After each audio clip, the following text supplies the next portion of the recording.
3 moves qui peuvent te servir dans le monde micronational sur Discord, en tout cas, édition langue micronationale. Donc, pour rappel, moi je suis Bastokomic de la Nesquassi, voilà cette micronation-là que j'ai fondée en 2022, et qui est le compte qui publie cette vidéo. Vous pouvez rejoindre le serveur Discord en bio et en commentaire.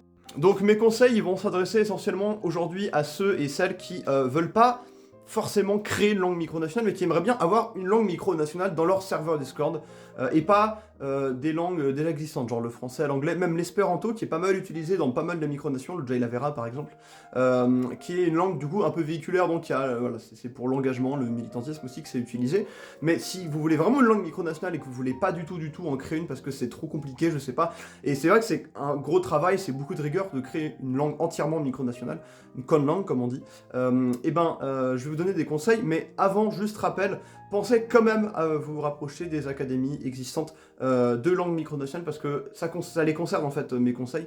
Donc rapprochez-vous d'abord de ces gens-là, je pense, il y a un compte Instagram, parce qu'il est dans un du coup, le Ketonskar Kestraibin Burzoy, je crois que c'est ça, c'est pour le kétonien. Pour l'AD par exemple, c'est la Shtiral Tazadi. Vous avez, comment ça s'appelle, l'Académie Dibial, pour le Dibi, enfin voilà, plein d'académies comme ça. Rapprochez-vous d'abord de ces institutions-là pour être sûr de pas gêner les gens, parce qu'à tout moment vous pouvez les froisser quoi. Vous allez comprendre en fonction des conseils. Alors premier move, c'est tout simplement de prendre une langue micronationale déjà existante. Facile. Ça dépend par contre de la taille de la langue et de l'influence de sa popularité, du fait que les gens la connaissent ou pas. Comment on peut dire ça, le kétonien, l'AD, un peu le dibi, c'est des langues qui sont valorisées médiatiquement. Le listembourgeois, elle n'est pas du tout valorisée. Elle n'existe plus vraiment, mais comme langue, mais voilà. Genre, ce que je veux dire, c'est que, bon, je prends un exemple. Le Womangamay, le Vesnar, c'est des langues qui existent, qui sont un peu connues au sein de Discord, mais qui sont pas valorisées déjà en dehors de Discord, mais même de manière générale, il n'y a pas beaucoup de com autour de ça, et c'est des langues qui sont plutôt comme minoritaires ou niches. Et en fait, quand vous allez adopter ce genre de langue pour votre micronation, c'est un peu particulier parce que ça veut forcément dire, généralement, que vous avez déjà eu un lien historique avec les micronations en question, parce que c'est un peu du copinage et du réseautage. Donc, je vous conseille pas de prendre la première langue micronationale qui traîne, qui passe comme ça, parce que vous venez de créer votre micronation et que dans l'urgence vous recherchez une langue micronationale. Non.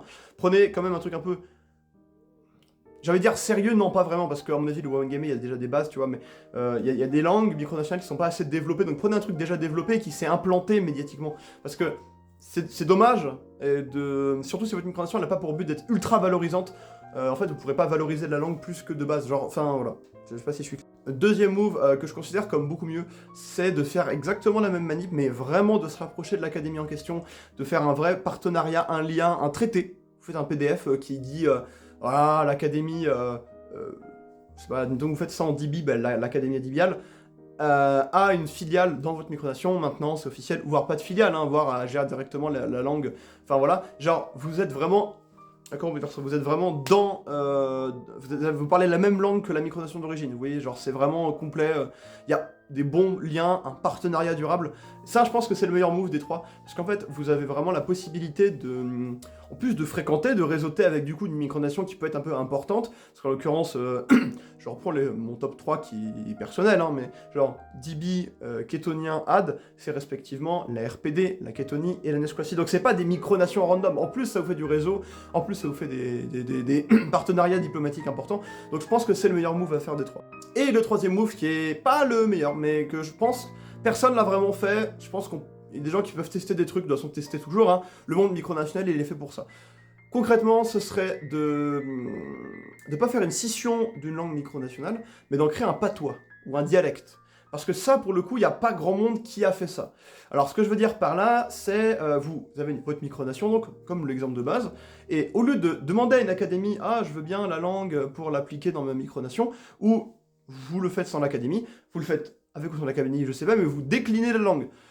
Ça a un avantage et un inconvénient. L'avantage, c'est que vous partez avec une base de mots, qui peut être énorme, parce que le Dibi c'est 7000 mots, je vous dis, le kétonien c'est 2000 mots, là c'est 3000 mots, enfin genre c'est balèze quoi, c'est des grosses bases de données, et donc vous avez juste à décliner quelques mots. Je vous conseille pas d'avoir un raisonnement algorithmique en mode quand il y a un O ça se remplacer par un A, et ça sur tous les mots, parce que c'est nul, enfin c'est mon avis personnel, mais genre...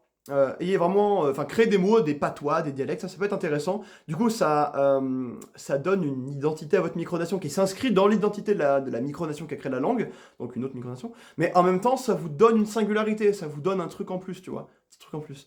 Et en fait, alors, voilà. Par contre, l'inconvénient principal de ce système-là, c'est que vous pouvez très bien vous fâcher avec l'académie d'origine, et là, ça peut être problématique. Je sais pas comment, ils peuvent peut-être vous couper l'accès à la base de données de mots. Enfin, je veux dire, ça peut mal se passer aussi, donc c'est compliqué. Je sais pas si, par exemple, l'Academia Dibial ou le Ketoscar Kestrabim Burzoi peuvent faire ça.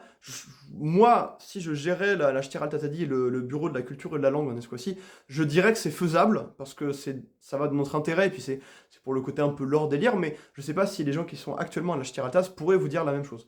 Donc, on part du principe que c'est pas le meilleur move, ça peut se tenter, surtout si c'est genre un pote enfin si vous avez une langue micronationale en tête et que c'est genre un de vos potes qui l'a, bah ça va passer crème quoi.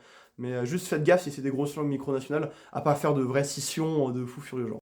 Et c'est la fin de la vidéo, merci de l'avoir vu jusqu'au bout, ça me fait énormément plaisir, même si c'est pas un sujet hyper mainstream, c'est un sujet un peu niche les langues micronationales, mais j'espère que ça pourra vous être utile si vous lancez votre propre micronation.